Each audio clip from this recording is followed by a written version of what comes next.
Hello and welcome everybody. Here we are. It's the last round of the RDTCC Championship here at Department for Season 9. It's going to be an absolute spectacular final round here to end off the season. It's already been an amazing season. We've seen some incredible racing, and here we are at Tarumã to finish it all off. And I think it's a pretty amazing circuit to finish this off at, with its plenty of opportunities for overtaking. Hopefully, some very, very close racing indeed. Thomas Ince here to lead the way through this broadcast again, back from my absence last round. Apologies for that, but Graham for the final one, which is the important thing. And alongside me, never alone here, as always, is Mr. RJ O'Connell. Thank you very much. This is set to be a massive final round of this Race Department Touring Car Championship. Oscar Hardwick will start the first race on the third position, knowing that he has a chance to wrap up the title with one race in hand this weekend. Indeed, yeah. As we're discussing for the broadcast, Oscar has the chance to get this championship done and dusted before the final race, and then of course he'll be able to just sit back and relax and enjoy the final race without having to worry about, a championship at stake. So we'll see how that develops, but as we always do, have a track layout that should be popping up right about now. Welcome to the last round of the Race Department Touring Car Championship here at Autódromo Internacional de Tarumã. First turn is a very fast left-hander. Glue your car into the pit lane box curbs. Bring it on the outside, also on the curves for turn 2, which is another fast left-hander. We use the small curbs on the inside and outside also for better traction of the car and speed. Turn 3 is a very fast right-hander to follow up, very sharp left-hand hairpin. Break around the 100-meter marker on the ground. Keep your car inbounds at all costs and bring it on the outside and into turn 5, which is an exit right-hander. Turn 6 and 7 are both also right-handers, which is turn 7. Break around turn 6 and go into the hairpin of turn 7. Bring your car ins and outwards on the midway part of the turn. Turn 8 is right now a very long left-hand side curve into a follow-up turn 9, which is another very, very open left-hand. Brake very late for third gear. Glue your car inbounds and bring it on the outside. Use the curbs and asphalt for better control of your car and speed. Into the long section straight of Tarumã, and this will be your lap around Tarumã. And there it is. That was a look around the beautiful Tarumã circuit. You'll be looking at the standings, should be up on your screen now. And Oscar Hardwick obviously at the top at the moment with 924 points. And he's ahead of David Yunt by about sort of 40 points there.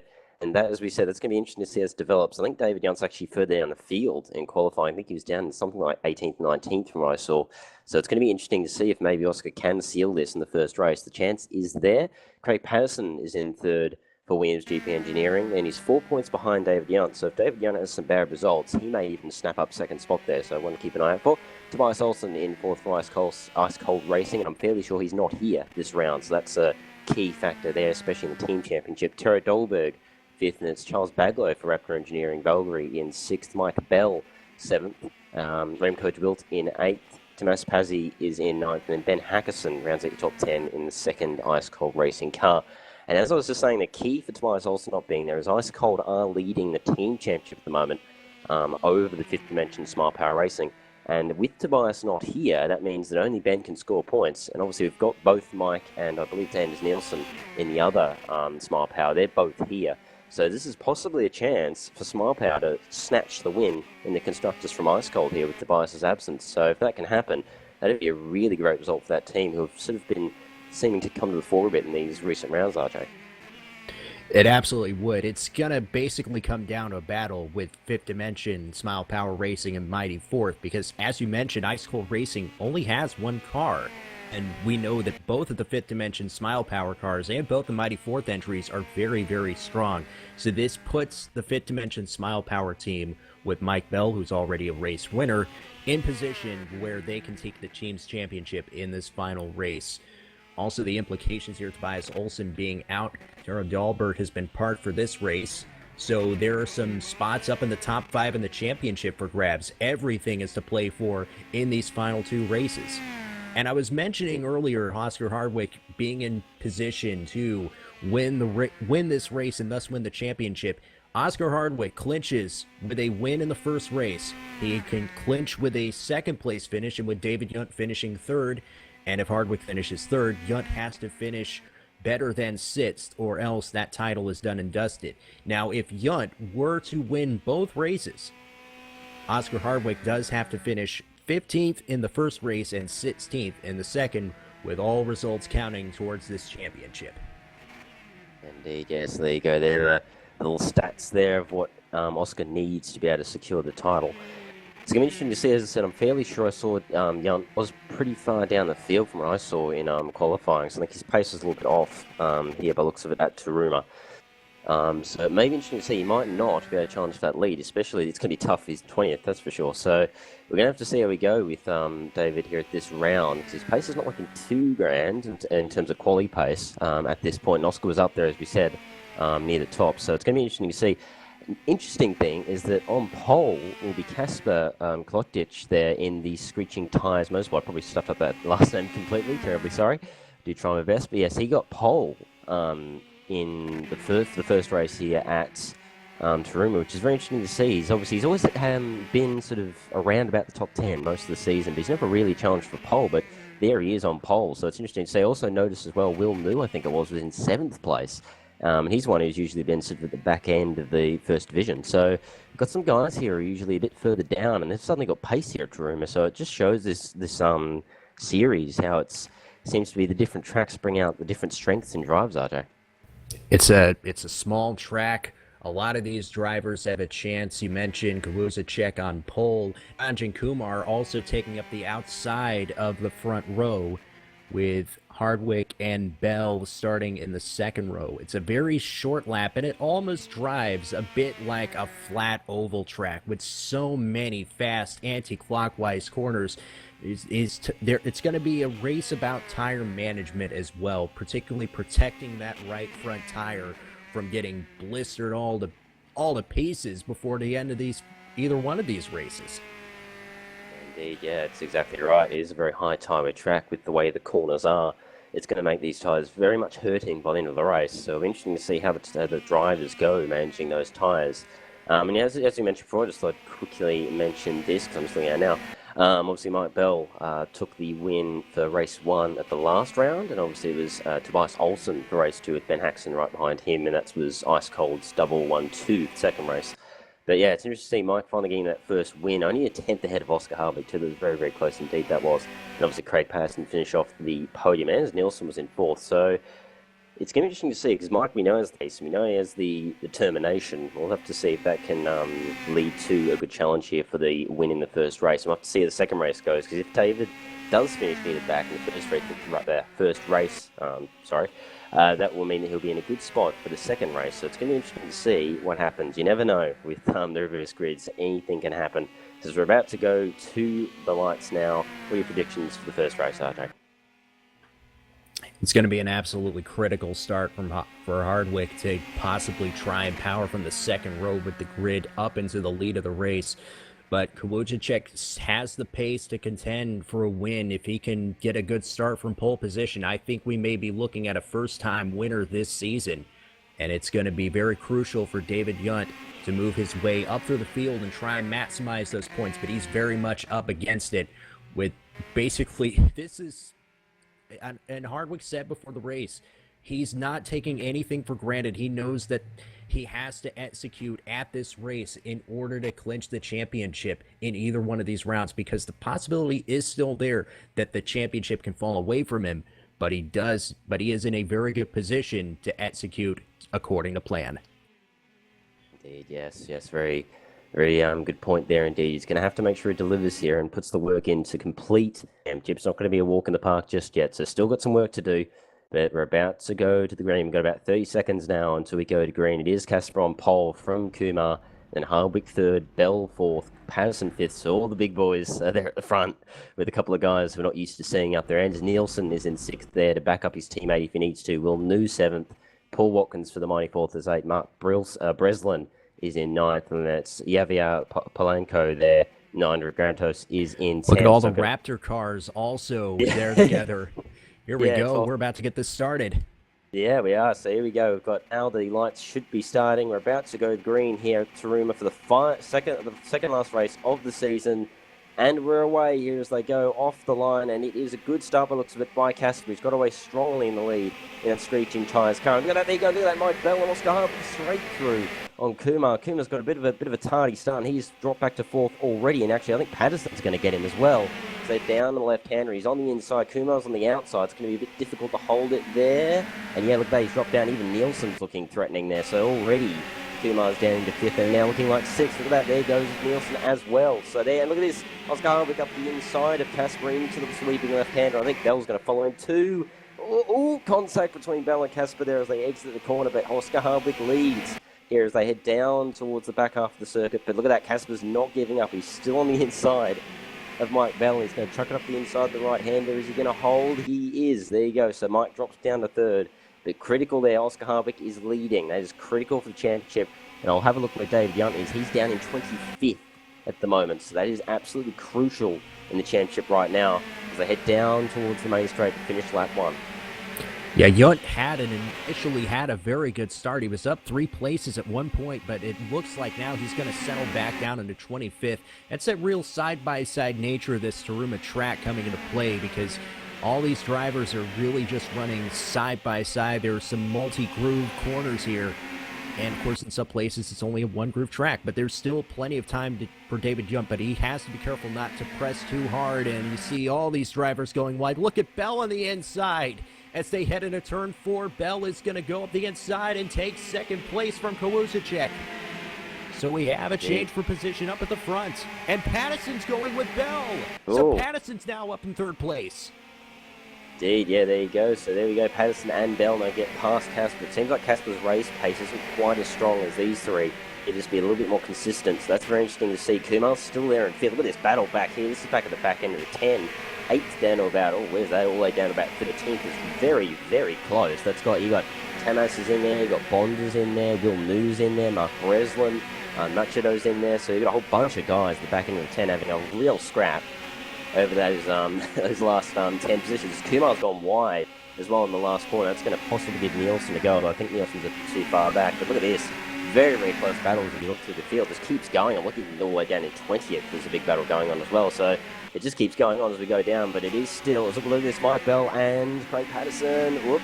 Bell just holds as Patterson just had a look into the left hand, but he wasn't quite close enough to make the move stick. But it is Oscar Harvick now leading by about 6/10 over Mike Bell. And he's just a nice little gap already, does Oscar Harvick, which is good for him. He's managed to get that gap. And now he can just work on consistency, make sure he stays out of trouble. And the championship could well be his, so we'll keep an eye on that for you. But Bell is under the pump at the moment from Patterson, and I'm pretty sure if I were Harvick, I would be egging on Patterson to have a huge old battle with Bell, and even Casper get involved, so I could just gallop away and have the easiest of races to win the championship. Just checking in on that team championship battle. Bell is second, Nielsen 6th, Paul Watkins 7th for the Mighty Fourth. And it's looking like Paul Joseph's down there in 19th, so right now it is advantage Fifth Dimension Smile Power Racing in the team's championship as it stands. The only ice-cold racing car in this field. Yeah, indeed. Yeah, no, it's all about that. Was actually Patterson has gone by around the outside into turn 1. That lets him go in the second spot now, ahead of the Smile Power Racing car, and then there's Casper too. You can see he's still there. Look, this Bell is still going to try. He's looking down the inside towards the hairpin. And look at that, Patterson goes defensive, covering the inside line, but Bell is still fighting. He might try and do the undercut here. He's looking like it. Is he going to have enough power? Side by side as they exit the corner. But they'll put Bell on the outside for the next corner. The flowing nature of this track, it very much can do that to you, where you'll be on the inside for one corner and suddenly the outside for the next. So, but if he can hold it here, he's on the inside again for the next corner. So that's the advantage he can do if he can hold it, but he can't hold it around the outside. So a bit of a shame for Mike there. He is, by the way, apparently had an accident with a cactus, I heard. So apparently he have got some cactus in his hand, so I think he's in a bit of pain there in that one of his hands there that he's driving. So a bit of a interesting drive for Mike in these next 2 races. Could be a bit of a painful one, but credit to him, he's still going along. So the determination is there. He's right on the back of Patterson. He's nearly pushing him along. He's going to have a look into turn 1. Is he? Nope, he's just going to hold station. He might be thinking of maybe that win. Maybe he's thinking if we just work together, we can catch Oscar.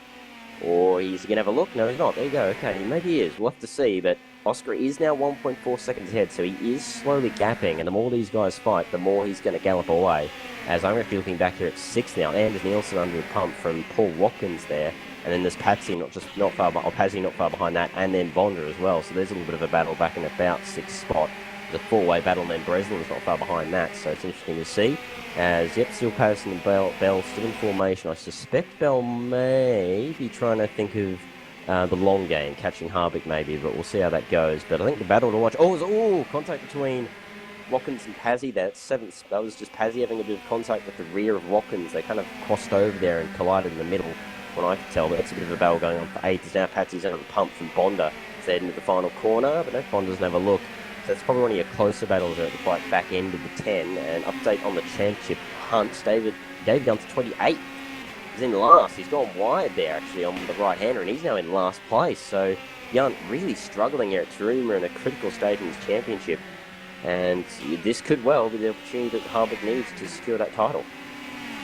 It absolutely is. I was, of course, speaking to Harvick before the race, and I was also talking to Mike Bell, who's still in 3rd, trying to catch up on Craig Patterson. He says Bell said he was confident that he could perhaps move his way up to 4th in the championship. Bell has won races before. We know he's competitive, and although he did have the unfortunate cactus incident prior to this race, he's still looking just as competitive as ever.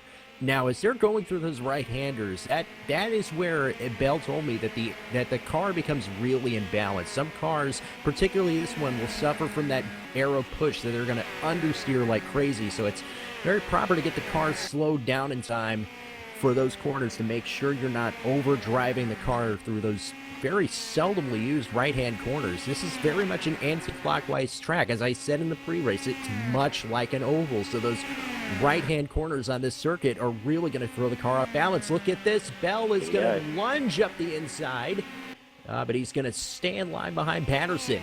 So it's 2nd, 3rd, and 4th running Elias Stern.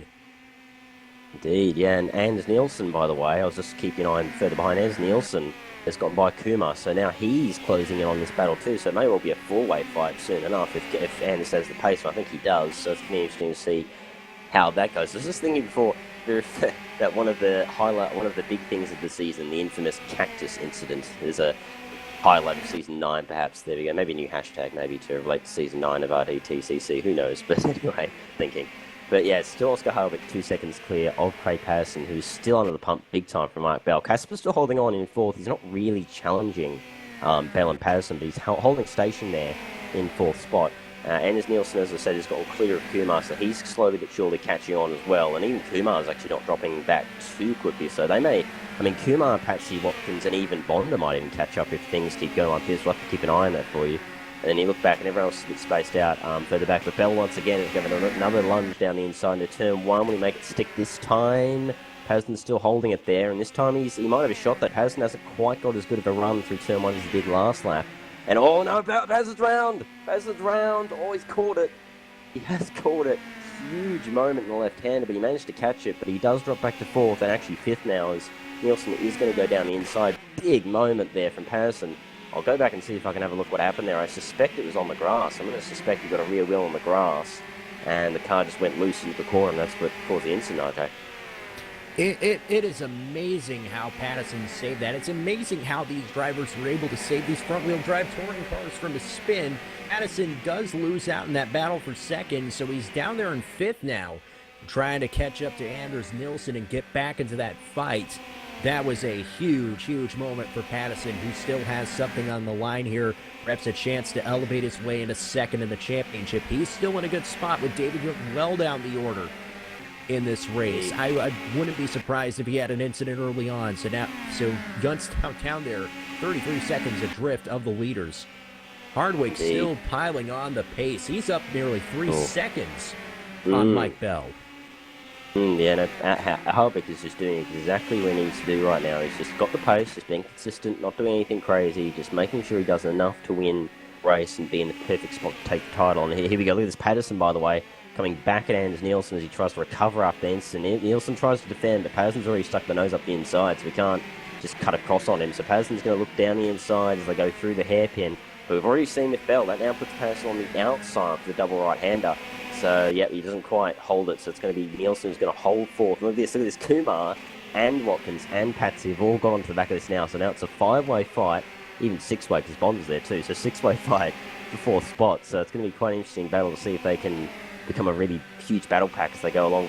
Patterson is right there and he's looking like he's quicker than Nielsen, but the nature of this circuit, this punting the slipstream is very powerful. So if he gets past Nielsen, he may not be able to get away, so that slipstream may keep Anders in the fight. So we'll have to see how that goes. I did have a look back at the replay, and Patterson didn't indeed just touch the grass as he braked, and that's why he went around, from what I could tell anyway. So shame for Patterson, but he's up the inside of Nielsen as they go into turn 1, and that is move done. But Nielsen, I'm sure, will fight. He's going to the slipstream as they go down towards the hairpin here, so he may well fight back, but it looks like Patterson should have that secured. As actually, look at this, Casper's actually fighting Mike. There you go, so Casper has the pace. He's right on the back of Mike Bell as they go along. And Bell, he's not really catching Harvick. It's 3.5 seconds now. And Harvick just keeps getting away. The gap just keeps growing. So I thought that maybe Mike would be able to sort of catch him now that he doesn't have a battle with Patterson. But it seems like Casper's stepped up the pace because he is all over the back of the Smile Power driver. Kasper Kawujacek and that Jordan 191 Tribute Mitsubishi has really come into his own in these last couple of races, and he's giving Mike Bell everything he has. Bell really trying to defend. They were side by side for much of this past lap. Now let's see how they get out of that corner, and Bell runs it way wide. And that last corner is going to be critical. There's a solid white line on the exit of that corner. That means you're not permitted to really run over that white line and off-track limits. So that's going to be something that each one of these drivers is certainly mindful of going into this race, and they're going to have to be mindful throughout the whole of these two races, which we're now just 10 minutes through in this first one. And Kawujacek still not giving up the fight for second place. He is right on the back bumper of Mike Bell. Chevrolet versus Mitsubishi. Oh, goodness! Yeah, Paul Watkins in 10th. He's dropping down the field like a stone now. He's had a big moment down to the hairpin. I think it was contact with, I believe, Patsy. I think Patsy's got into his rear into the hairpin. He's put him around into the wall. I don't know exactly whose fault that is, if anyone's. So that might have just been a racing incident. But big moment there. Paul Watkins. It's game over. Way down the field. It's game over for Watkins. Oh, big shame. He's been very impressive all season long. Always been in those good points positions for the old Mighty Fourth team, but unfortunately it's a big moment with Tamas, and that's been that. I was going back on the replay now and having a look. Oh, yeah, actually, that looks like... Oh, okay, so it looks to me like Watkins actually locked the brakes, from what I can tell, and then he's kind of darted to the outside, and poor Patsy's had nowhere to go but straight into him, so it looks like just a racing incident. Real shame for Paul Watkins. He's been strong all season long, and yeah, real shame for him to finish off the first race of this round with a retirement. But we'll look back at this battle for second spot. Casper is still fighting hard as he can. This battle for second spot. He's looking to the inside again at the hairpin, but he just can't quite break late enough. It seems like Mike, just at the critical moment, just breaks a little bit later than the Screeching Tires Motorsport car, and that's what's keeping him ahead. But the gap now to Oscar is 4.7 seconds. He is just absolutely galloping away. I'm pretty sure he's actually gapping them at about half a second a lap. That's how much faster he is at the moment in the WRT car. So at this point, it is looking like Harvick's going to secure the championship in his first race, and then he can just breeze the second race. And as we were pointing out, I think Patterson as well could quite easily at this point get second spot in the championship too, because it was only 4 points coming into this race, and with him in fourth, and David way down, I believe, 27th, I'm going to guess. It's looking like Patterson may well take second. Actually, David's in the pit lane, so he's got damage, and he's going to go down a lap. So just goes from bad to worse for David Young. It really is a tough scenario. Just looking at the team championship with Watkins' retirement, the Fifth Dimension Smile Power cars are second and fifth. So they are in prime position to overhaul Ice Cold Racing and move into the lead in this team's championship. They're really, really in the spot where they can go past.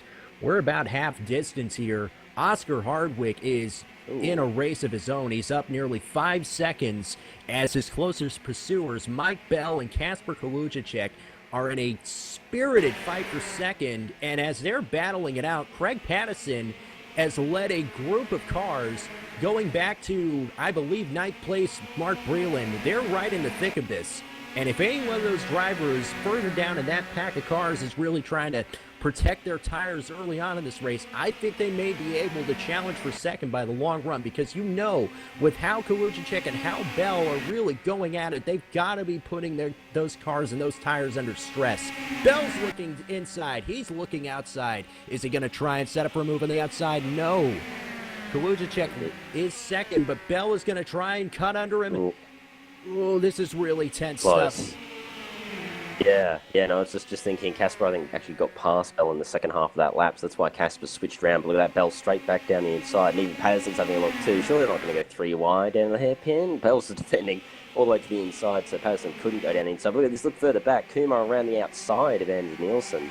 Person moved there, so they're all fighting. Oh no, contact between Bonda and Nielsen there, a bit of a touch between the two. Oh, and Kumar and Nielsen, a bit of the old pinball effect there, but either way, Bell's been able to get back past Casper. Oh, more contact between Casper and Bell. It's all getting very physical here in this battle, as there's about 7 of them fighting now in this battle for second spot, as Bell and Casper are still side by side as they go down towards the final corner. Look at this. Patterson's going to take third from Casper. Really opportunistic stuff there from Patterson. Just kept it cool while everyone else is bashing each other out of the way. And look at that, he's in third.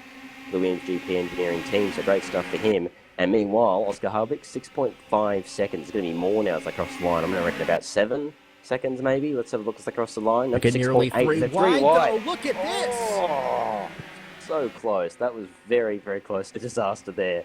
But they managed to somehow get through. And now Anders Nielsen gets past Casper. He's even looking at Patterson too.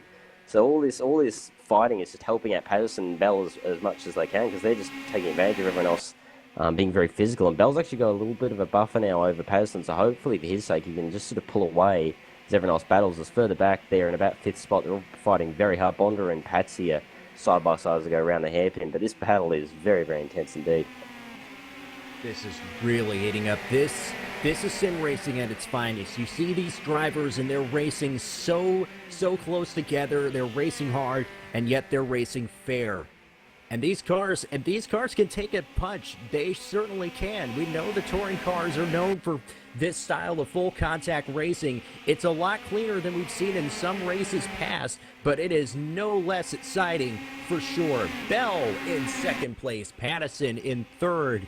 Patterson trying to go for second in the championship, and he's going for second in this race. He's got to look up the inside, and he's going to take second place. If he can make that stick, he runs it a bit wide coming out of turn 2. So look at this. Indeed. Nelson's going up the inside, challenging his teammate for third. Yeah, no, I was looking back further back at Bonda and Patsy going side by side still in turn 1, so there's still a battle back there. But yeah, look at that. Nielsen having a look at Bell, but you'd think... I don't know if they do have team orders, but you would think that maybe that Bell would probably want to finish ahead of Nielsen, obviously for championship's sake. So I would suspect maybe Nielsen probably has team orders to maybe let Bell finish ahead of him. We'll see how that goes, because time will tell whether that's actually true or whether there isn't any team orders. We'll see. But either way, Patterson now in second spot ahead of Bell. But this Bell is right there, and he is wanting to get back big time in second spot, as Oscar Harvick's still leading 7 seconds now in the lead. I think at this point he is just easing off and just taking it easy now. He doesn't have to take any risks. 7 seconds in the lead with the guys battling behind. He can just cruise now. Just activate cruise control, and he can just cruise to the end of the race in these last 12 minutes. But either way, Bell right behind Craig Patterson as they head towards turn 1. I think he'll have a look down to turn 1, will he? Or will he maybe set him up for the hairpin? He does have a look. In fact, I think actually Casper's probably a bit closer to Nielsen behind in second and third. To go through actually Patterson going wide as well to turn 1. He'll have to watch that. As we said, the track limits are a bit tight here, and it's very easy track extend around here. So have to keep an eye on that. I'm sure the stewards will be looking at that post-race to make sure no one's been very naughty and been track extending. But either way, Bell right behind Patterson. He really does break very late into the hairpin. That seems to be his strong suit for Bell, is that hairpin. He just breaks so late compared to everybody else, and that's sort of what's been helping him to stay in the fight, it would seem, up at the top here. They've got a little bit of a gap now over Nielsen. It's about 7/10 over Anders, who's got obviously Casper and then Kumar and Bonda and Patsy behind. Brislin's just behind as well. He's about a second off. He's not quite in the battle, but he's there or thereabouts. So if anything major happens, he could majorly benefit. And there's a bit of a battle as well back in 10th between Polanco and Machado there, between those two for 10th spot. And it's Backlow, Menguel, Will New in 14th, doing well still, considering, as I've said, he's usually been sort of the back end of Division 1, but there he's in 14th. Good stuff for Will. And then Paul Joseph in the sole surviving mighty fourth is the one that rounds out the top 15 as we now enter 19 minutes gone. out of 30, 17 laps gone. Now as they enter the 17th lap, and Patterson still holds on at the moment over Bell, but Bell is right there, and surely he's going to have a go sooner or later for that second spot once again. There's still plenty of time left in this race. I'm projecting with the calculations, I'm expecting this to be about a 26 or a 27 lap race. So if it holds true to form, they've still got some time. But as you also mentioned, I mean, there's some time, but it's starting to tick away very, very quickly. Yeah, indeed. No, it's definitely ticking away is the time. They've got to keep an eye. Actually, by the way, I noticed he was sitting in pit lane for an awful long time. David Young is out. He's out of the way. He's retired now in 27th. And so that means if Oscar Harvick just cruises on to win this like he's doing, he, I believe, has secured the championship. So there you go. Championship at stake here in this first race of the last round. And, I mean, it's Oscar Harvick. We've seen how consistent he can be. And at this point, you would think surely, barring some kind of a major incident, he's got to have this in the bag. He just looks so comfortable out in the lead now. 7.3 seconds back to Patterson. I just look back now, Casper and Bonda are going at it now over 6th spot. I think Bonda just got past Casper into turn 1, and then Patsy's actually having a look at Casper now too. That's over 6th, 7th and 8th spot we're looking at right now. And Casper just having to defend quite hard there from Patsy's. He's looking very much for that position. And keep in mind, Breslin's just behind. He's actually catching on to this pack now, so that could well become a away fight. But Bonda's actually managed to gap Casper there in the Valkyrie car. Very impressive stuff from Bonda. Though he's going wide in the hairpin, very wide indeed. That's going to give Casper a shot. Not quite. He manages to turn the disadvantage into an advantage and sort of use it to kind of cut off the corner to get the exit speed. So it works out in the end for Bonda, but either way he holds 6th spot. Kumar still, by the way, in 5th, though. I think it's worth a mention that he's still in 5th spot. Very impressive drive from him. He came in the last couple of rounds of this season, and he has definitely proven that he is very, very fast indeed as the Indian. And he's still sitting pretty in 5th spot now. Managed to keep his nose clean, mostly, in that pack there at the sort of in the top 10. And he's just sitting along now, a bit of a space of his own between two fights, between the fight for 6th and the fight for 2nd spot. But either way, look at this Patterson looking under renewed pressure again from Mike Bell. He's found some pace once again, Bell, and he's once more fighting the Williams Engineering GP driver. And look at that, Anders Nielsen is right there to help too. We'll see. This will prove, is there team orders or is there not? We'll find out in these last 8 minutes. As Anders Nielsen is right there to take a podium for himself, but he's going to have to think of the championship for Mike Bell's sake. Is he going to let Bell take the position for his own championship hopes, or is he going to fight it to get the podium? We will see as we enter the last phase of this race, RJ. The important thing is that these two drivers do not take each other out of contention for these spots in an incident. That is the original sin of team driving and motorsport. Bell is having a serious look up the inside of Craig Patterson. Once again, I'm not even entirely sure if I'm watching a touring car race on a permanent road course or if I'm watching a NASCAR Sprint Cup race at Daytona, because this pack and this slipstream it's just so bunched up, and it seems to grow every single lap. Patterson and Bell cannot get away from each other. Nilsson and Kumar cannot get away. We see some separation, but we've got 2nd, 3rd, and 4th. They're virtually inseparable. And the battle between 6th, 7th, and 8th, and now 9th, it's really heating up in this race. Yeah, no, definitely. Even 10th and 11th. I think Polanco and Machado have been going at it all race long. They're still going at it in 10th, and then back in 13th, there's a four-way battle as well. So the battles just keep going, keep going down the field. They just never end. And yeah, that's just been a staple of this RDTCC season. As I was just looking at Machado and Machado, and Meanwhile, though, Mike Bell has gotten past. He's on the outside line, so he may have trouble holding this off, but he did make the move. It unfortunately looks like Patterson's going to get it right back in those right-hand corners. That's very much a one-groove section of the track, and Bell obviously was not able to hold on to that slim advantage of Patterson, who got a very good run out of that last couple of corners and was able to take 2nd place back. Indeed, yeah. Look, good defensive driving in again from Patterson. He's really proving his worth here in this RDTCC season, showing how fast and how racecraft is. Racecraft is very, very impressive, I've seen. So I'm very impressed with Patterson. But look at this. Bell down the inside once again in turn 1. That's going to maybe be it. We'll have to look. He's going to have to hold it all the way down the inside into the sweeping left-hander. He's going to hold, is he? He is. Is he going to try and maybe force Patterson? He is. He gets a little bit of contact with Patterson. That forces him wide.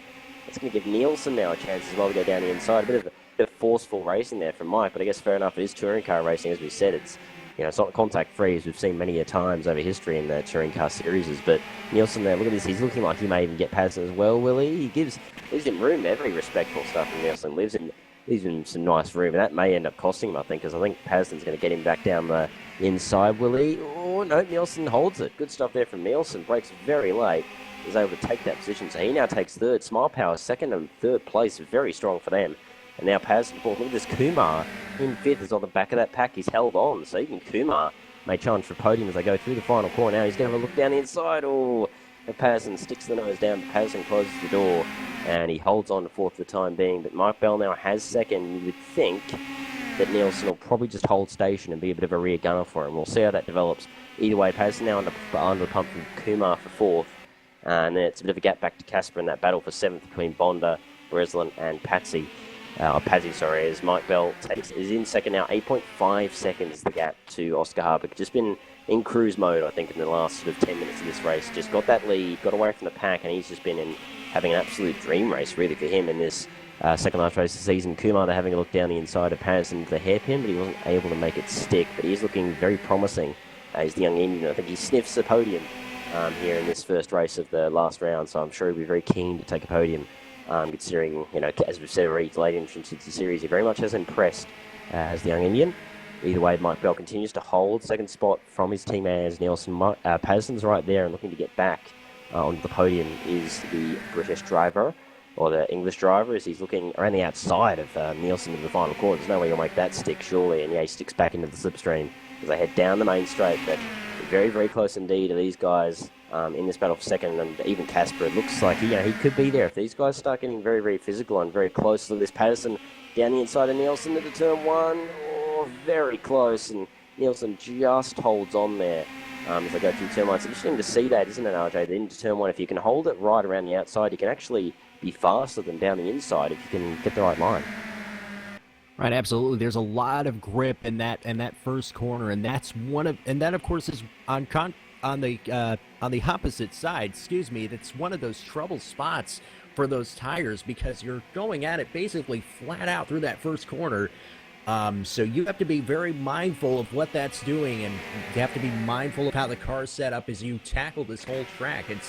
You'll see a lot of asymmetrical setups on these cars as a result. Nielsen is really going after Mike Bell. I think he's giving him just enough to keep him honest. I don't know yet until the laps start to really tick down whether or not he's going to make a move for second.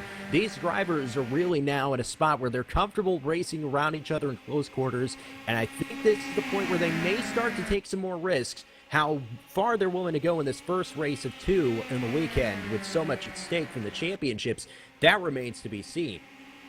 Yeah, indeed. There's almost a bit of contact between Patterson and Nielsen there as they went through the first corner. It looks, it's actually Nielsen just has a little look, but I've looked here, I don't think he's going for it. I actually do think that he's just being a bit of a rear gunner for Bell here. I think he wants Bell to get second for the championships. Obviously, Bell's ahead of Nielsen in the Drivers' Championship, so I think he is actually being a rear gunner, which is why he hasn't overtaken Bell yet, because I reckon he's already had a couple of opportunities to do it, and he just hasn't taken it. I think he is defending for sure for Bell, so good team stuff there from the Smile Power boys, but Patterson is right there, and he's looking very keen to get past Nielsen, and as I said, even Kumar is there as well, so anyone slips up, and Kumar could be there to possibly snatch a podium for himself, which would be a very good, very, very good result for him.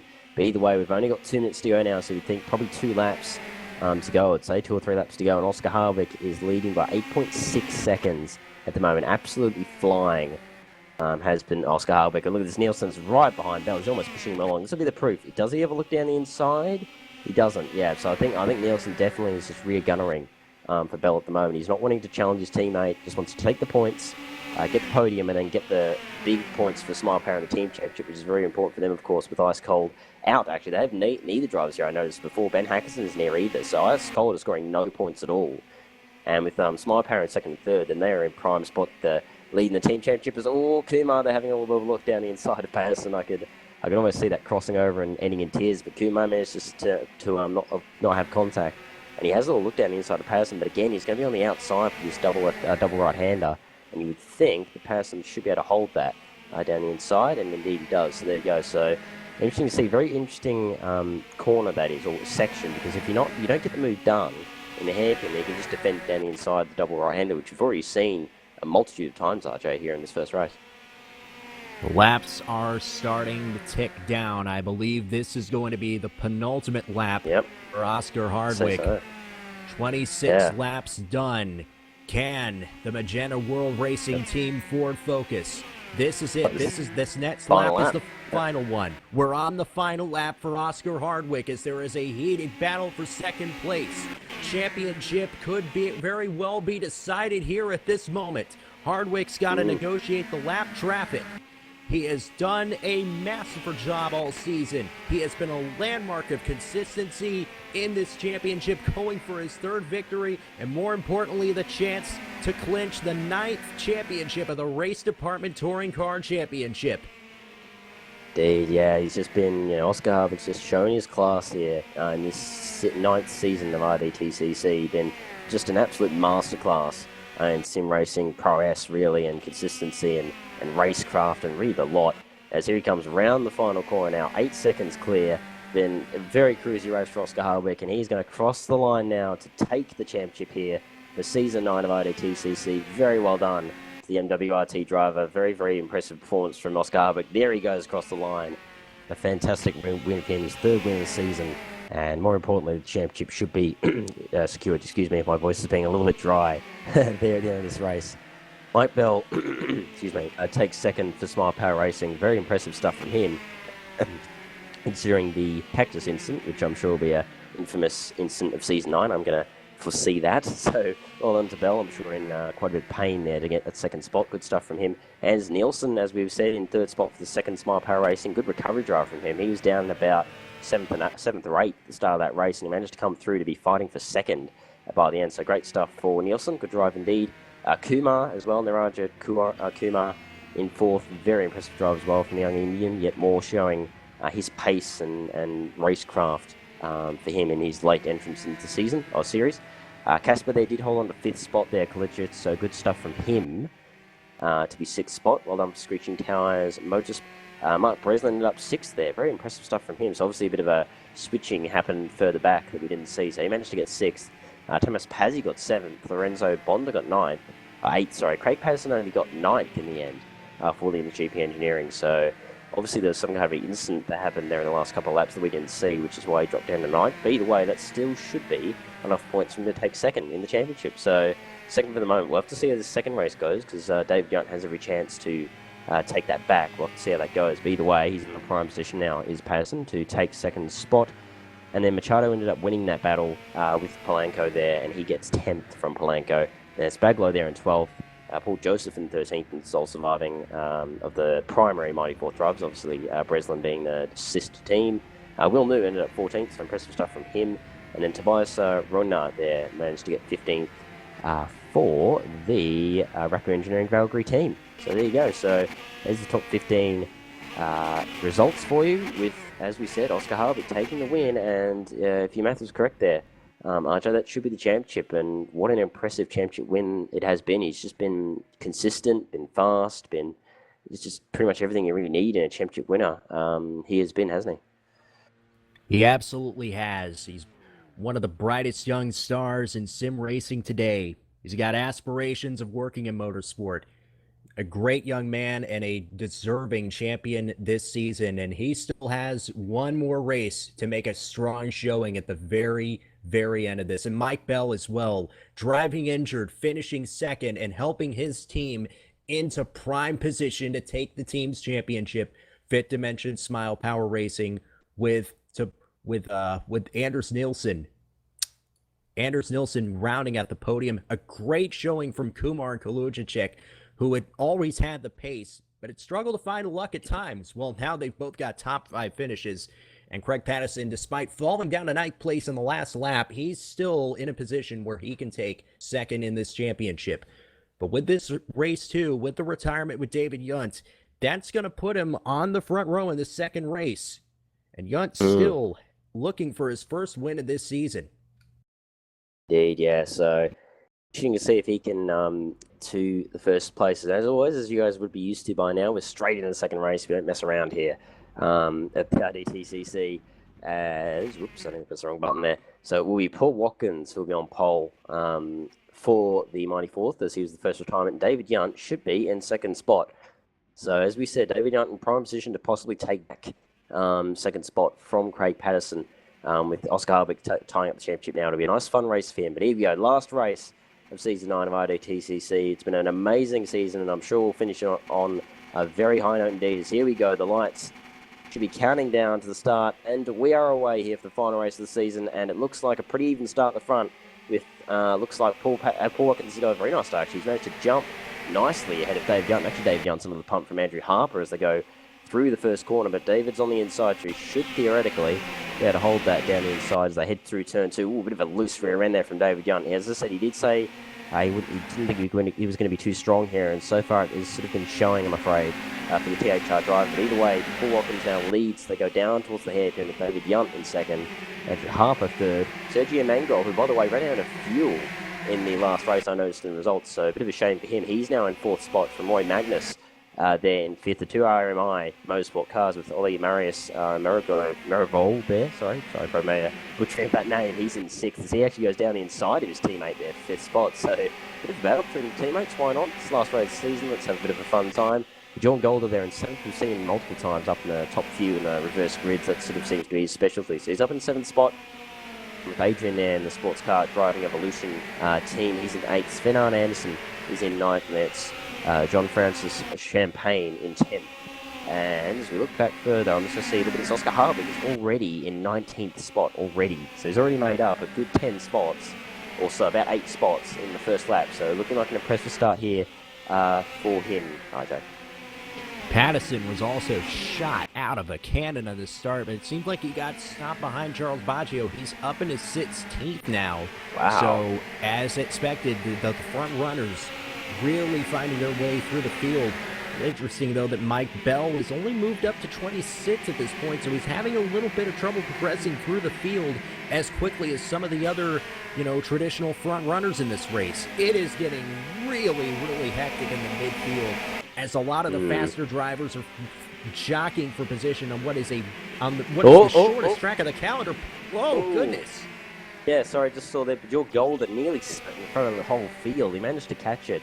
Being front-wheel drive, the thing is, if he starts to spin, you just plant the throttle, and that sort of brings the back end around. But almost a huge moment for the Jaw, and he nearly spun in front of the whole entire mid-pack, as we've seen. It's already hectic enough without a car in the middle of the track. So nearly a big moment there that could have got a lot worse. But thankfully, he gathered up and he's continued on, so he avoided a big moment there. But looking at this battle now, it's actually Sergio Mangold having a look down the inside of Ollie there, and he gets the move done in the turn one, but Ollie's going to have a crack back down the inside with the switchback.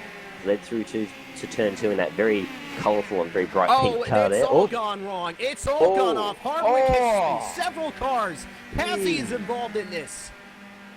That is a huge crash. I just caught the end of that. I just saw an absolute calamity of cars going everywhere. Yeah, Paul Joseph was involved too. And yet Sven Arne Anderson. Yeah. Anderson was glitching through the circuit upside down. It's just an absolute hectic moment. We did see that Now fight. Patterson is one wide. Patterson's in the tire barriers. And he's out. Huge moments. This is like the last race, the reverse grid. And actually it was unfortunately Sven that started that. I'm just looking back at the replay. Had a little bit of a look down the inside of one of the other cars, and he's hit him. And that's caused the bottleneck and caused everyone else to go into him, and it just caused a huge pylon crash. Just absolute carnage through turn 1. So unfortunately, a wrong move from Sven has caused that massive crash. So big shame there for all the guys in the midfield. So that's going to cause throw a bit of a spanner in the works. But either way, what has done is dropped back. Oscar Harvick back to 20th. So obviously he had to use some evasive action. His car looks like it's in good nick. So I don't think he took any damage, but I think he probably had to take some evasive action to avoid getting involved in that crash. Looks like Will News got some major damage to his car in 19th. So I think he got pretty badly involved in that crash there, as his front end is pretty badly beaten up. But either way, what it has done is that's allowed Anders Nielsen into 11th, and Anders Nielsen into 16th, and Mike Bell is suddenly in 11th. So that has really helped the Smile Power guys, as they've managed to dodge the carnage. Now they're suddenly looking at the top 10 possibly.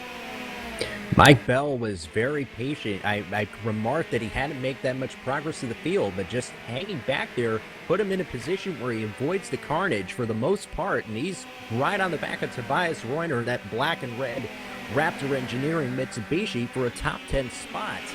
And and for sure with the pace that he's shown, not just in this race, but all season, he's going to be in line for a top 10 spot by the end of this race. We've still only done 5 minutes, and we've had a major development.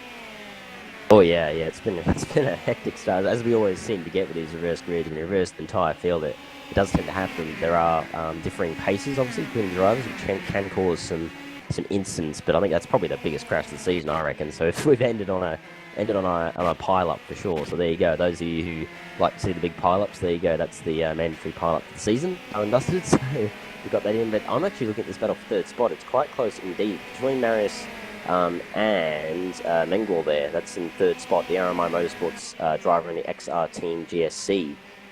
They're fighting very hard at the moment over the spot. Just behind David Young, who's now in second spot. He's holding second spot quite convincingly at the moment. He's not managing to catch Watkins. I think Watkins is actually just slowly gapping David Young, if anything. So he's not quite challenging for first, but he is comfortably in second spot as these two battle for third spot. So interesting to see. Andrew Harper, by the way, isn't far behind that either, so he might even get involved too. Lorenzo Bonda actually is in sixth spot, so he's also had a very nice comeback to the field. Again, avoiding the carnage to be in the sixth spot. So good stuff from him. And Machado even as well. He's in eighth. So impressive stuff from the Raptor Engineering boys. They're looking pretty fast here at the Tarumã circuit with Bajorn Golder. Oh, again, he's gone around. Oh, and big crash again. Oh, Kumar, very impressive, evasive action there. He had Goldust right in front of him. I think who was it that hit him? Someone else went straight into him, unfortunately. He had nowhere to go. So big moment there. But either way, great reactions from Kumar, who had a car right in front of him. He managed to somehow have the reaction to flick it right to avoid that crash. Very impressive stuff from the young Indian. But either way, it is just incidents everywhere. We can't stop. Just wherever you look, there's incidents going on. But either way, we're actually looking at this battle now for 11th between Anders Nielsen, Casper, and I believe that's Rona, and one of the Raptor Engineering boys. So in the midfield there, that's a bit of a battle going on. But Mike Bell, importantly, is in 7th spot now. If it's Smile Power Racing team, he's looking very nice indeed. And obviously, we know his pace is quick. We know he's got leader's pace. So I wouldn't be surprised to see him on the back of Bonda pretty soon. If the last race did not wrap up the team's championship, it's looking like they may do it here if those results hold. We have completed just over 7 minutes. It has already been a frantic race. David Yunt running second. He is now back in position to take back that second place in the championship with Pattison out of this race. Remember, Yunt struggled. He was second from last in the first race, and now the pendulum has swung back in the favor of David Yunt for second in this championship. Indeed, yeah, that's the key, isn't it? I mean, as we've said, Oscar's at the championship. If MS is correct, Oscar should have tied up the championship last race. So, I mean, Oscar can just cruise. He can just have a good time in this final race, which I'm sure is what he's going to try and do. But for David now, the priority is that second place fight. But I think at this point, Mike's doing enough. He's in 7th, so he's only 5 positions behind. And do remember that Bell finished second, and Yunt was 27th. Sorry, I think he was. There's a crash behind him, though. Reuner spun it. Reuner spun. Another car's involved as well. Oh dear! Wherever we look at this, spins everywhere. I guess all the the mist is falling in this. The red mist is falling in the second race as it always does. And just a few incidents going on around the field. So a bit of a shame for the drivers. As I said, well, Craig Patterson unfortunately retired for N26 now, obviously with retirement. So a bit of a shame for him for that first race having a last lap incident to drop down to 9th and now retirement, which is a bit of a bummer for him to finish on a bit of a low note after a really quite impressive season for him. But he should still get in the top 5, I'm fairly sure, on the championship. So still some good results for the Williams GP Engineering driver. And speaking of Williams Engineering GP, his teammate Andrew Harper is still holding on the 5th spot. He was, I think, one of the guys at the very back of the field in the first race, and he's still holding on 5th spot, only 10 seconds off the lead. So good stuff from him. He's holding on strong at the moment, managing to avoid the carnage. But either way, that battle for 3rd is still going on, by the way, with Mengel and Ollie. They're still fighting line astern for that podium spot. Whether that's going to stay like that, I don't know, because they do have Bonda and Bell coming at them over time. But Ollie trying to hold it around the outside. Big slide from Miraval. Look at that. Wow. I didn't know if that was Olimaris Marivold or Keiji Tsuchiya in the 86 car. That was an impressive slide. He holds on to it. I'll tell you what, this is the most spirited fight on the track right now. They're going for it. They feel no pressure behind them from some of the faster cars. So Marivold and Mengwal are really going at it. Right now, it's Mengwal who has the advantage. But Olimaris Marivold has the pace to contend. This fight is not over yet, folks. Indeed, yeah. It just looks like actually John Sauter there is actually retired there at the back of the field. He was in sort of the back half of the field, and I think he just tired. He might have had a bit too much damage, so he's out of the race. Tobias Rona as well as just retired the car. So he's thrown in the towel, unfortunately, after the instance a little earlier on. So a bit of a shame for him after looking like he may well have been off the top 10 possibly if things had panned out. So a bit of a shame, but either way, it is still Paul Watkins leading for the Mighty Fourth, having a very nice race at the moment. It is Paul. He managed to avoid the early shenanigan. He got the good launch, got the good start, and he's just gapped David Yunt, and he's looking consistently faster than THR drivers, so it's looking good at the moment for Paul Watkins to possibly take his first win of the season, which would be very nice for the Mighty Fourth to finish on that kind of a note. So we'll keep an eye on that for you, but David Oh! Harper has had a hard crash. Oh dear, yeah, last corner, yeah, he's had a big moment down at last corner. He's dropped way down, he's in 12th. Oh, nearly Kumar as well, I think that is. So Kumar nearly going to back him as well, so it's all just kicking off in this final race, RJ. It seems to me like it's all bets are off, and everyone's just absolutely going for it to finish off the season here. Harper had a slide through the entry to the last corner. I think he overcorrected it right into the tire barrier. He is very lucky that he's only fallen to 14th place, but I'm sure that he has sustained some damage. Lorenzo Bonder out of this has moved to 5th, and whoa, excuse me, hold the phone. Mike Bell has moved into the top 5 now. Indeed, yeah, he has. Mike Bell is there in the top 5. All these shenanigans that are going on are just helping Mike Bell massively. So he's now in 5th. He's gotten past Bonder, who's now in 6th, and Anders Nielsen is in 7th. So suddenly, this mentioned Smile Power Racing looking like getting a whole bunch of points to basically, well, he'd be completely secured at this point. If it wasn't secured last race, it'd be secured now for the team championship. So great stuff from the team of Smile Power boys. They're doing everything they need to do at this point to take team championship. And just looking back, Casper is in 9th, so he's also doing well at the moment. Backlow's in 10th, and there he is, Oscar Hardwick in 11th spot. So hasn't absolutely charged up the field like Hull or Nielsen has, but he's just done what he needs to do. You know, he's having a good time. He's got the championship secured at this point, and if it wasn't secured, I'm sure this will be enough at the moment to finish it off. But he's just doing what he needs to do, having a good time, being consistent. You know, not doing anything too outrageous, just like he's done all season long. And you know, that's what champions do. They're not too inconsistent. They're not outrageous. They just do what needs to be done. Be consistent. Be there. Be in the right spots. And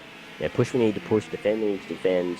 Cruise when you need to cruise. And he's just done exactly what he needs to do. And there he's in 11th spot, having a nice easy race here to finish off the season. Kumar in 12th, by the way. So good stuff for him so far. Looking like a top 10 could be on the cards. Patsy after the early shenanigans. He's still in 15th, so still looking like he could possibly get the top 10 maybe. He can keep the pace up, but that battle for 3rd is still going on, by the way. That's still having an absolutely almighty ding-dong, Ollie and Mengwal there. They go along now through the final corner. Ollie's got the advantage at the moment, but look at this, Mengwal is right behind as they go down towards turn 1. They got Mike Bell and Bonder and Nielsen and Casper all slowly but surely coming at them, but either way they're still fighting like it's no tomorrow. Look at this, Mengel's looking down the inside. Ollie leaves the room, and Mengel's going to have a go at trying to hold it down the inside as they head towards turn 2. It's having an inside line. He could well hold it, but if Ollie can hold, oh no, contact between the two. Oh, they hold it both. How did they do that? Somehow both of them hold that. They both went straight into each other and both lost that rear end, but they managed to hold on to it. They're still side by side as they go to the hairpin. He's driving an absolute almighty ding dong. This is the fight to end. The fight will more contact. Really going at it now, and this has allowed Bell and Bonder to catch right up to them. Oh, unbelievable! These two are just having an absolute almighty fight, and as you say, now suddenly Bell and Bonder are on this fight, and even as I said, Nielsen and Casper not far behind too. So this fight, oh no, Ollie's had a moment there. He's gone wide, and that's allowed Bell and Bonder through. As now Bell has got Bonder onto the back of him, and actually I think Bonder might have a look at getting back through on the Smile Power Racing driver. So a bit of a shame there for Ollie. Just had a bit of a moment through the right-hander, which has cost him. But either way, this fight, RJ, is really intense in this final race of the season.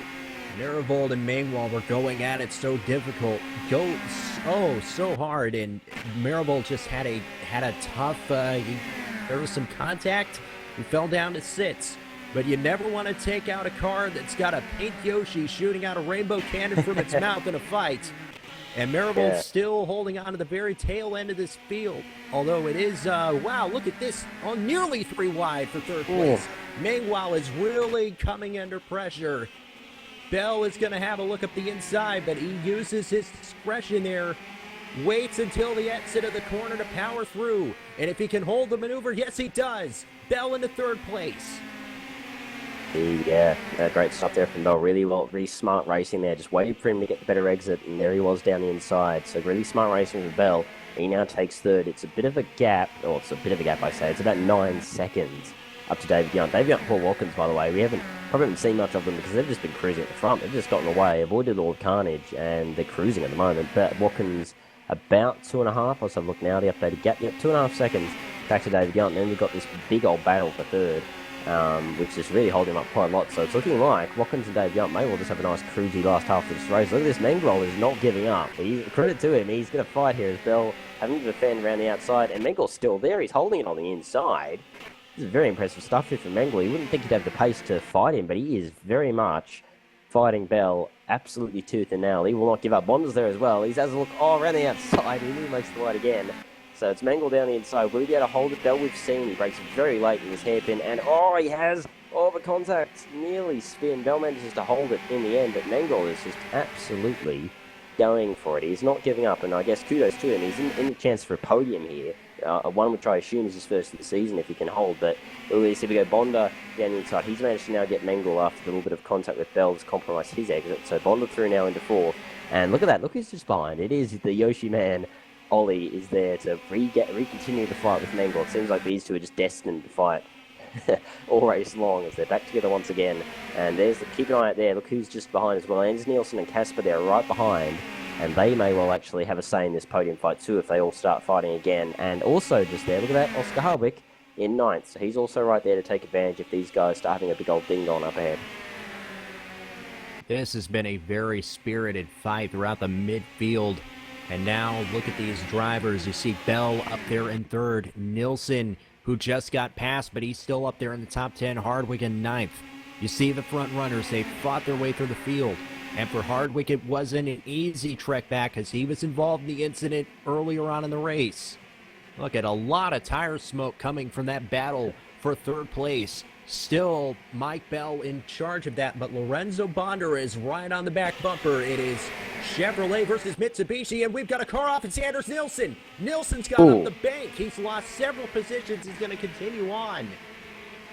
Indeed, yeah, big moment there. That's one of the interesting things with Tarumã. If you do go off and you don't hit the barriers, you can just go flying over the infield there because of the way it's shaped. The car just goes flying off it like it's a big jump. So I've seen multiple images, I'm sure everyone has, of people flying across the track over the top of everybody else on the other half of the track. It's bit of an odd scenario, but it can happen. But either way, look at this fight. Look at this. This is Ollie and Mengle are going out, and then ahead Bonda and Bell are going out. So nearly synchronized 2-wide action here as this fight for second continues on. Third continues on as Bell holds at the moment, but he's still got Bonda behind him. Mengle and Ollie are hanging on at the moment. They're not giving up, so kudos to those two. They haven't dropped off as quickly as I thought they would, but look at this Hardwick into 7th now. So he's gotten past Casper and obviously past Nielsen thanks to Nielsen's incident earlier on. So that puts Oscar now up into 7th, and surely he's going to catch in this battle too. So even Oscar might even start fighting for a podium soon enough.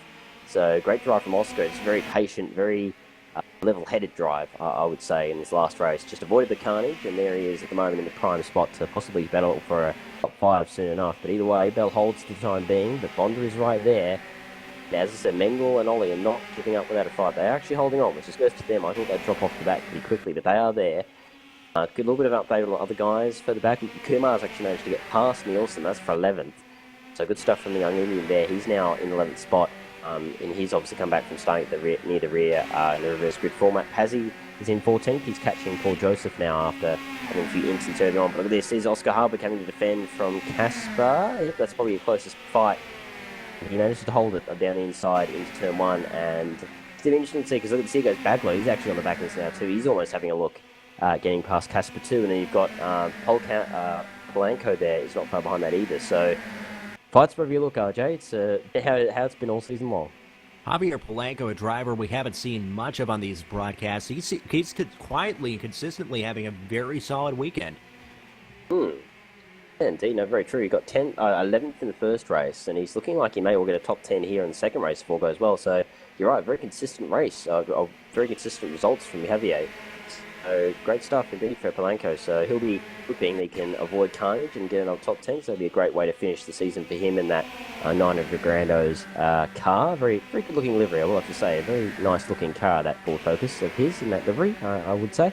The Kumar, by the way, just behind, he's still holding on ahead of Nielsen, and Pazzi has gotten past Paul Joseph for 13th, so he's going to be closing on those two as well. So it's all coming together, and it always does in these reverse grid races. But out in the lead, again, we haven't seen them much because they've just been cruising out in the lead. But Paul Watkins continues to lead comfortably from David Young. He's got about 3.6 seconds now back to THR driver, and then it's about another 10 seconds back to this mighty old fight for third between Mike Bell, Bonda, Mengel, and Myvold there. They're still fighting. Those two are still holding on, and they're still fighting. This Myvold's having a look down the inside of Mengels. They head down towards the hairpin. He just will not give up. The Yoshi power is definitely with him, as he just will not yield at all to Mengel here, and they continue to go along, and he has made the move stick again through the hairpin, but I'm sure from how it's been all race long, Mengel will be there to fight back very, very quickly indeed.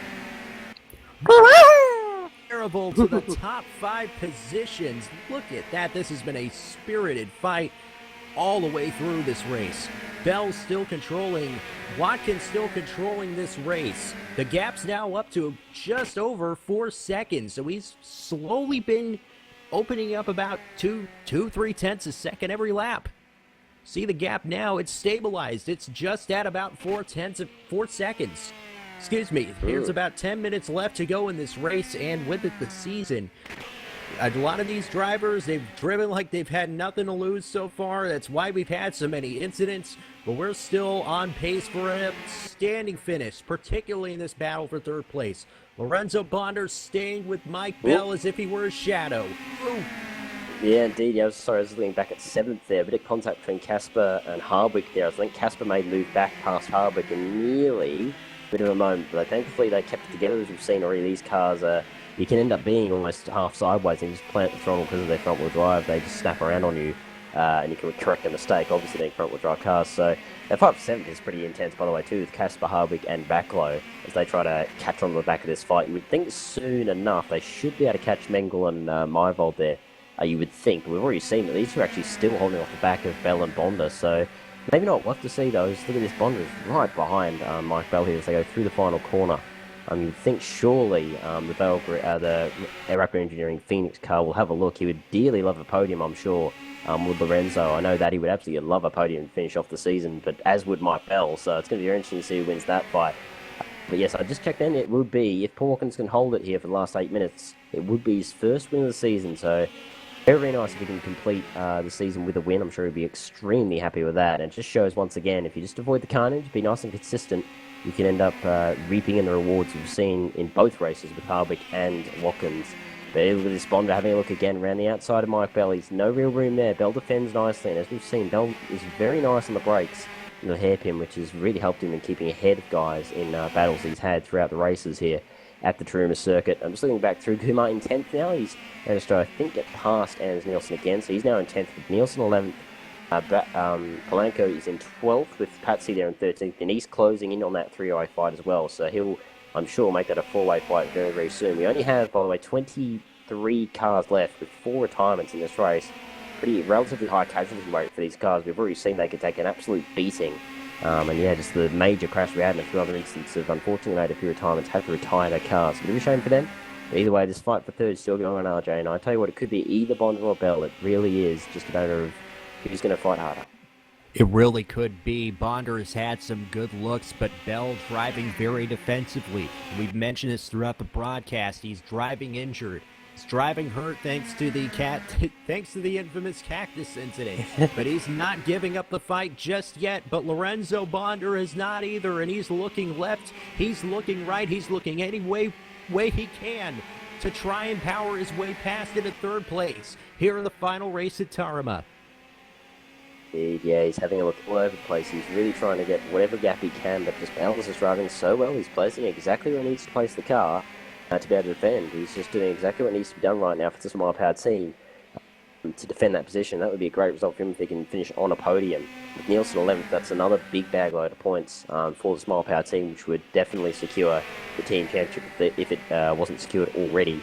That battle is still going on between Myvold and Mengel. They're still fighting over 5th spot. They've just literally been glued together the entire race, and they just will not leave each other alone. There's like this Mengel in the slipstream.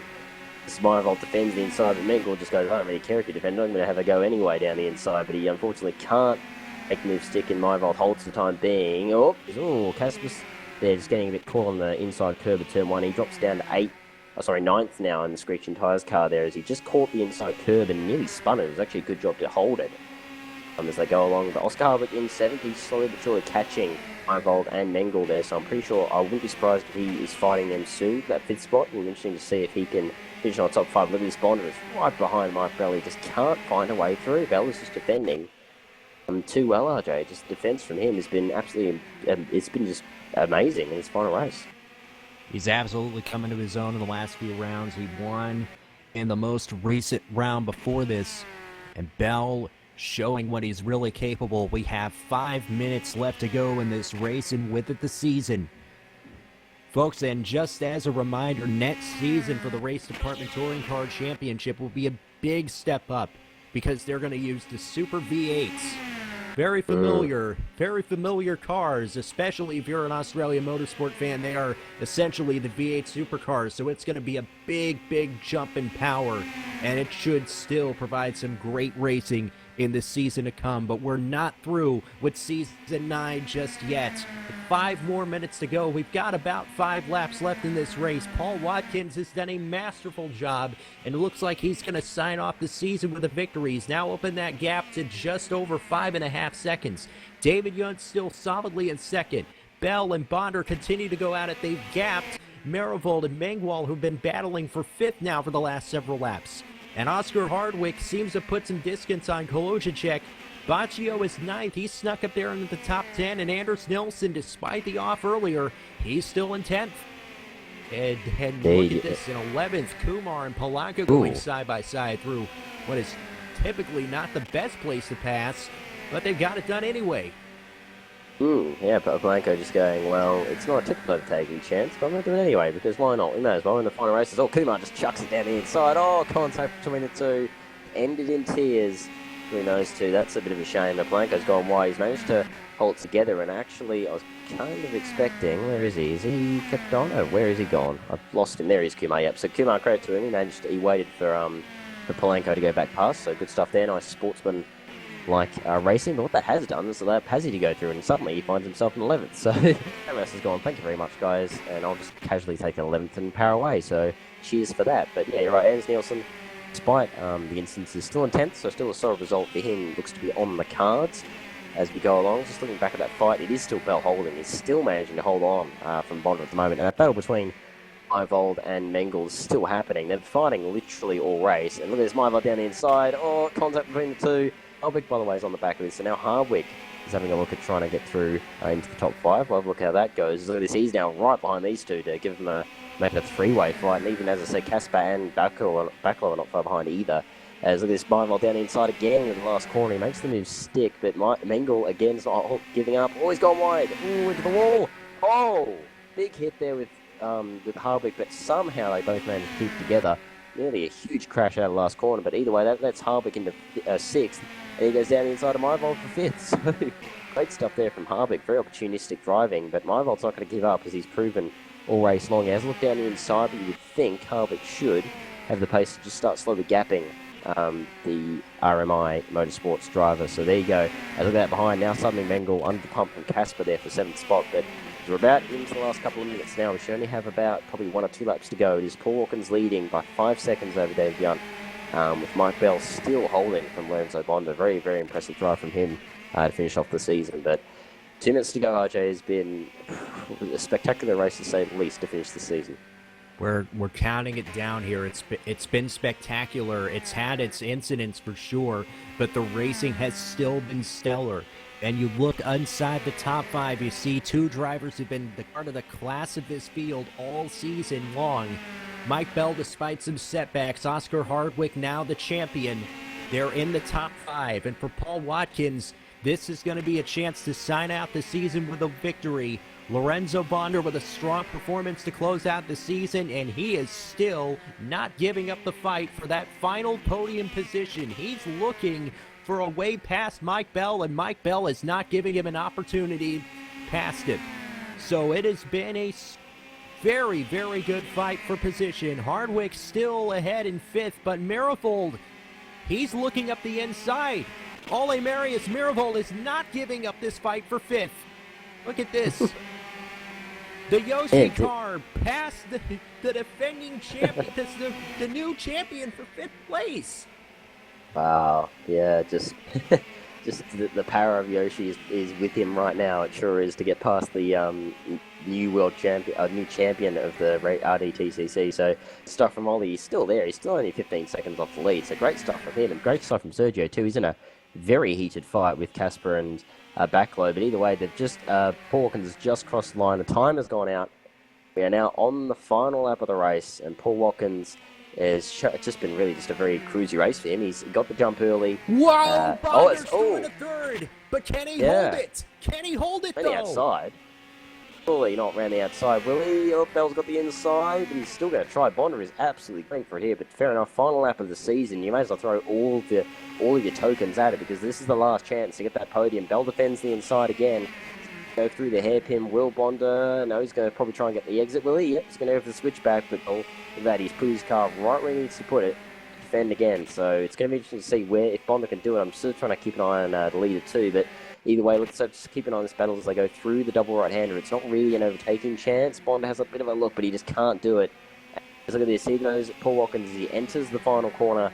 Great drive for the Mighty Fourth driver to end the season on a win. His first win of the season. Just, really class act to finish off the season for a very experienced sim racer indeed. Paul Watkins flashes the lights into light. He's going to win the final race of the RDTCC Season 9. David Young recovers from the first race shenanigans to end the season on the second spot. Great drive from the THR driver, and Mike Bell does hold from Lorenzo Bonder. Really great driving from Mike Bell to hold that good spot from the Raptor Engineering Phoenix driver. In the end, Ollie actually does. Oscar Harvick, great stuff from Ollie. Marivold there gets a top 5 to finish the season. Absolutely fantastic drive. I'd say probably one of the drives of the race, really, from him. Great stuff as he takes the 5th from, although he gets a bit of a moment there to finish off the race, or in the post-race, but it's the 5th from Oscar Harvick. So great recovery in the end from Oscar, though, to get 6th. Good stuff from him. A nice, mostly clean race for him to finish off, the new champion. Sergio Mengel ended up holding on to 7th spot, so great stuff from him as well to get a top 10 to finish off. Casper ends up getting 8th there from Tyres Motorsport. Good drive from him. Charles Backlow in 9th in the Raptor Engineering Valkyrie car, with Anders Nielsen holding on to 10th for the second Smile Power car. Tamas Pazzi gets 11th. Good drive from him. It's Kumar, Polanco, Paul Joseph, and Mark Breslin. Round it top 15 with 5 retirements from that race. Only 22 finishes, so high attrition rate to finish off the season. But either way, that was a spectacular race, I think, RJ, to finish the season off. And well done to Paul Watkins to get his first win of the season to finish it off.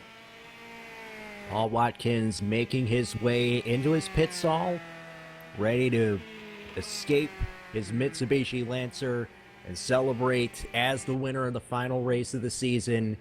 And now, truly, the celebrations can begin for the team's champions, Fifth Dimension Smile Power Racing. The results still unofficial as of yet, but as it stands now, Fifth Dimension Smile Power Racing, the Chevrolet team of Mike Bell and Anders Nielsen have won the team's championship, and Oscar Hardwick, in the first race of this weekend, has secured the Race Department Touring Car Championship, Drivers' Championship, becomes the 9th champion in the series lineage.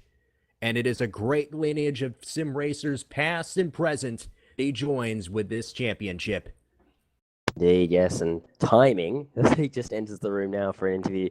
Oscar, first off, of course, very well done on the championship. Amazing season for you. How's that last round for you for those two races? Because the first one, of course, was quite sedated. You're out on your own leading the race. And the second one, just all hell broke loose. So how's it for you? You're always stressed in these situations. And it's a situation I've only ever been in twice before. And only one of those 2 times did I end up winning the day. I knew in race 1, my absolute best bet was just to win. and to not ask any questions on the way. So I really made the moves work at the start and drove cleanly. Didn't really put a single foot wrong in that race. I didn't feel anyway. For some reason, I was using a lot of fuel today. I must have been in lower gears than people in some of the corners. So both races, I had to fuel save towards the end, which is why I let Mr. Meervold back through at the end of that one, because there's no point battling him when I'm short shifting everywhere. Race 2, I mean, I think that I have no idea who at all, because I wasn't looking in my mirror. There was a big coming together between a few guys in front through the first corner, and you get on the brakes, you miss it, and the people behind evidently need someone to give them a diagram of pedals and just remind them which one slows the car down. But yeah, I've learned over the season that 30 minutes is plenty enough time, and I obviously managed to pull it back through to 6th, which again, it's another really good reverse grid result right the way from the back, and to have taken my 3rd win in the last couple of races of the season just when I needed to, it's really good. And again, it doesn't sound it now, it's all a bit muted, but I am absolutely over the moon to have won the championship. It's only the 2nd thing I've ever won as a driver, so it's phenomenal. I can't possibly explain how happy I am about it. Oscar, the emotion certainly will come too, and I guess the next question asks, season 10, should we expect to see you take the slight step up to the Super V8s and defend your title? You'll certainly see me there. I don't know if it was fair to call it defending the title at that point. The cars are going to be different. The format will be different. The only things that will remain the same are the race department stickers on everything and a few of the names. But I mean, I'll certainly be back. You'll never know which new people you might get in. Like this season's fallen well, and it's been as much part luck as it has been part me going quick at every event. Because we obviously had NATO early in the season, and I was having to put a lot together to beat him on his day as well. So it's interesting. I'll definitely be back, but I don't know if I'll be back in a capacity that will allow me to necessarily defend this title. So I'm just going to enjoy this one whilst it lasts.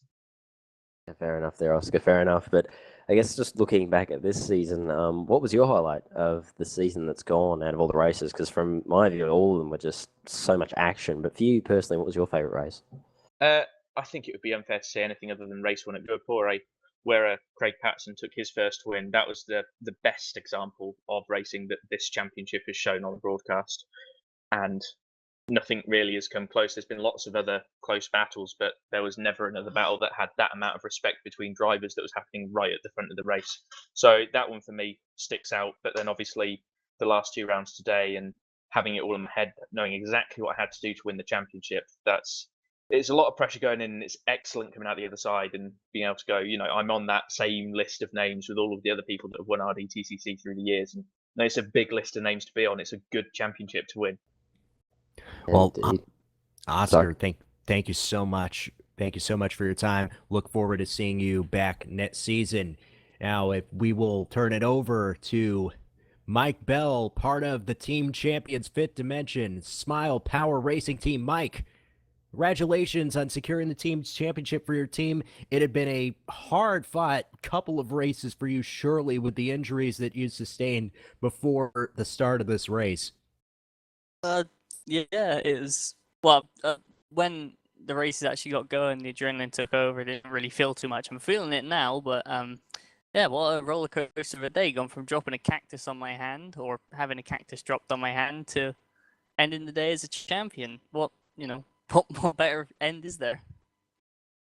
Yeah, true there, Mike. Yeah, well done to the team championship. Very well done indeed from you and Anders to secure that. I was just thinking during that first race, I noticed obviously you and Anders were together. I'm assuming, were there any team tactics there? Because it looked like Anders could have possibly made a move on you multiple times and he didn't. So I'm guessing there was a sort of he was your rear gunner to in that first race.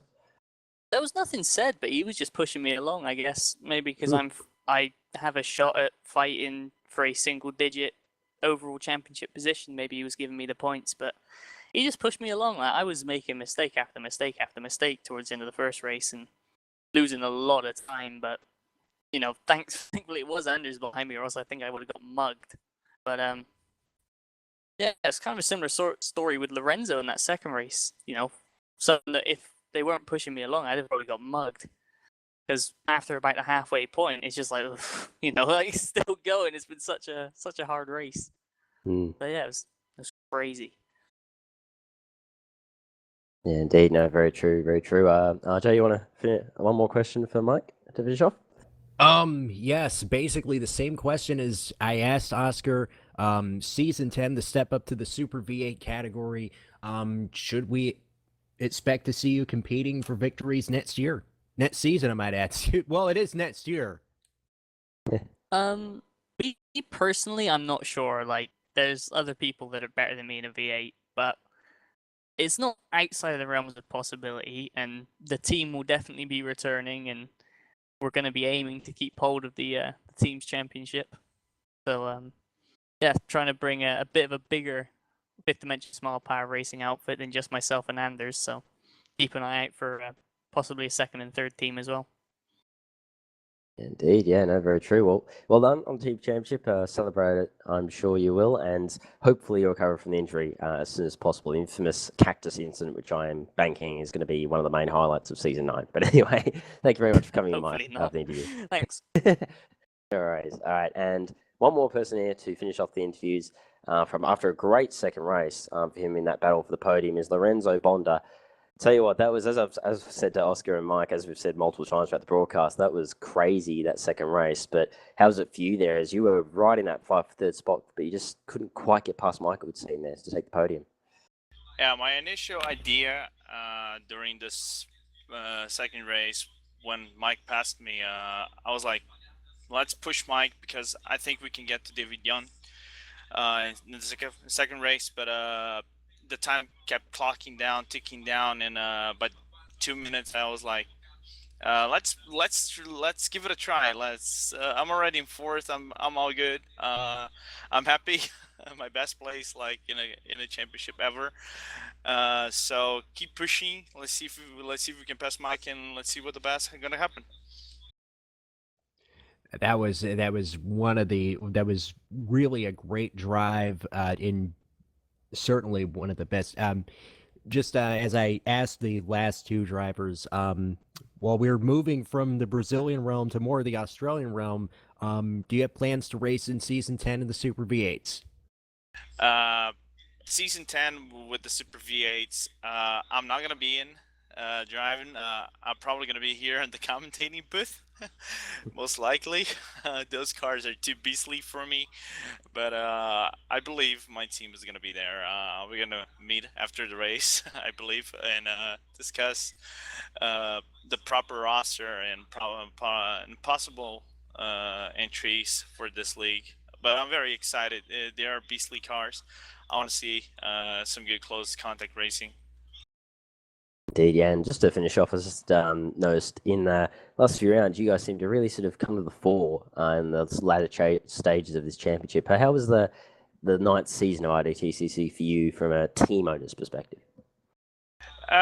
From my perspective, it was a good championship. We did a lot of stuff that to prepare for the championship. We had meetings. We prepared a lot.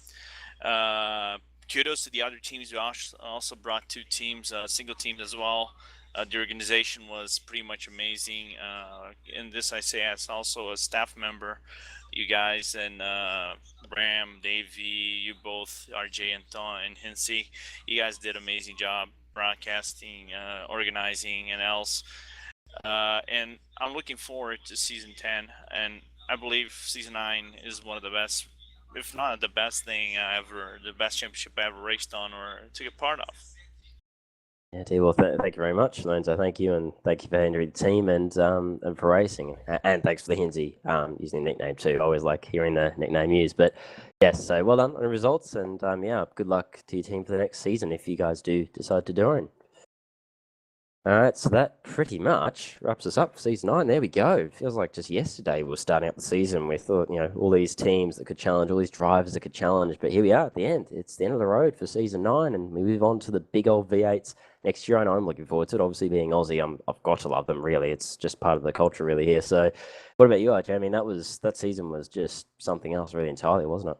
It had been a number of years since we last saw the Race Department Touring Car Championship take place, and a lot of great drivers have come up and competed in that championship. So after a couple of years away, the series revived in stock car extreme with the front-wheel drive Brasileiro de Marcas touring cars, very similar to the previous generation World Touring cars of many, many years ago, and the racing certainly delivered.